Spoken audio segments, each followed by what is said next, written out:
परंडा तालुक्यातील सोनारी शिवारात 17 नोव्हेंबर रोजी हरण ओढा पुलाखाली एका अज्ञात महिलेचा मृतदेह आढळून आला होता। या घटनेने परिसरात एकच खळबळ उडाली होती। पोलिसांनी अज्ञात व्यक्तीविरुद्ध गुन्हा दाखल करून तपास सुरू केला होता। आता अखेर पोलिसांनी या हत्येचा उलगडा करत 4 आरोपींना अटक केली आहे। त्यातून धक्कादायक माहिती समोर आली आहे। मृत महिलेचे वय अंदाजे 30 वर्ष असून तिच्या डाव्या हातावर प्रकाश असे गोंदलेले होते। तिच्या शरीरावर आणि डोक्यावर वार करून तिचा खून करण्यात आला होता आणि पुरावा नष्ट करण्यासाठी तिचा मृतदेह पुलावरून खाली फेकण्यात आला होता। 17 नोव्हेंबर रोजी सकाळी 7 वाजता रामकिसन दगडू कुंभार या पोलीस नायकांनी याबाबत पोलिसात तक्रार दाखल केली होती। या गुन्ह्याचा तपास करण्यासाठी पोलीस अधीक्षक संजय जाधव यांच्या मार्गदर्शनाखाली विशेष तपास पथक स्थापन करण्यात आले। गुन्ह्याचा कोणताही ठोस पुरावा नसल्याने पथकाने परिसरातील सीसीटीव्ही फुटेजची तपासणी सुरू केली। यामधून एक संशयित स्विफ्ट डिझायर कार दिसून आली। पोलिसांनी तांत्रिक विश्लेषण आणि गोपनीय माहितीच्या आधारे या कारचा शोध घेतला असता ती पडेगाव श्रीरामपूर येथील असल्याचे निष्पन्न झाले। पोलिसांनी तातडीने पडेगाव गाठून कारसह चालक संदीप उत्तम तोरणे याला ताब्यात घेतले। सुरुवातीला तोरणे याने उडवाउडवीची उत्तरे दिली, परंतु पोलिसांनी त्याला विश्वासात घेतले। अधिक चौकशी केली असता त्याने गुन्ह्याची कबुली दिली आहे। त्याने दिलेल्या माहितीनुसार मृत महिलेचे श्रीरामपूर येथील विश्वास नामदेव जरे याच्याशी अनैतिक संबंध होते। ती त्याला सतत पैशाची मागणी करत त्रास देत होती।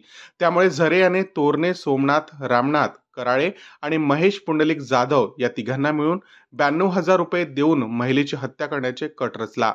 16 नोव्हेंबर रोजी रात्री या दोघांनी महिलेला तुळजापूरला देवी दर्शनासाठी जाण्याचे आमिष दाखवून नेवासा फाट्याजवळ घोडेगाव, अहमदनगर, कडा आष्टी, जामखेड, खर्डा आणि आंबी मार्गे सोनारी गावाजवळील पुलावर नेले।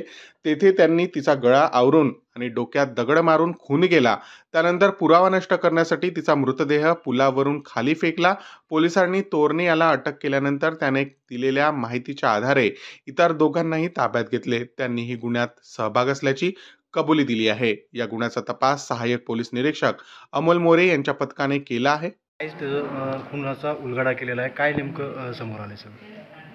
16 तारखेच्या रात्री आणि 17 तारखेच्या पहाटेच्या दरम्यान आंबी पोलीस स्टेशनच्या हद्दीमध्ये सोनारी गाव जे आहे त्याच्या शिवारामध्ये एका नाल्यामध्ये एका महिलेचा मृतदेह मिळून आला होता आणि सकृतदर्शनी तिचा गळा आवळून आणि डोक्यावर दगड मारून खून केला होता असं निष्पन्न झालं होतं। या गुन्ह्यात कोणताही क्ल्यू नव्हता, महिलेची ओळख त्या ठिकाणी पटलेली नव्हती। अशा परिस्थितीत इथली आपली LCB म्हणजे स्थानिक गुन्हे शाखा आणि आंबी पोलीस स्टेशन यांनी वेगवेगळी पथकं आपण त्या ठिकाणी निर्माण केली होती आणि या खुनाचा उलगडा आपल्याला त्या ठिकाणी करण्यात यश आलेलं आहे। अहिल्यानगर जिल्ह्यातील नेवासा पोलीस स्टेशनच्या हद्दीमध्ये हे आरोपी असल्याचं निष्पन्न झालं आहे आणि अनैतिक संबंधातून एका व्यक्तीने त्या ठिकाणी सुपारी देऊन इतर 3 आरोपींच्या मदतीने या महिलेचा खून करून तिची बॉडी या ठिकाणी आणून टाकल्याचं निष्पन्न झालं होतं।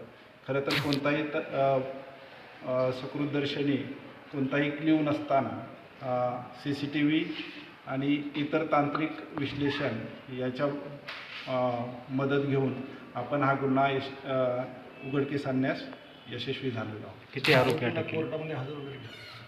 आज आपण आरोपींना 4ही आरोपींना हजर करणार आणि त्यांची पोलीस कस्टडी रिमांड घेऊन पुढचा तपास करणार। Okay, thank you. महाराष्ट्र टुडे 24 न्यूजसाठी समीर ओवाळ, परंडा, धाराशिव। आजच महाराष्ट्र टुडे 24 न्यूजला सबस्क्राईब करा आणि सत्य परिस्थितीचा सविस्तर आढावा पहा।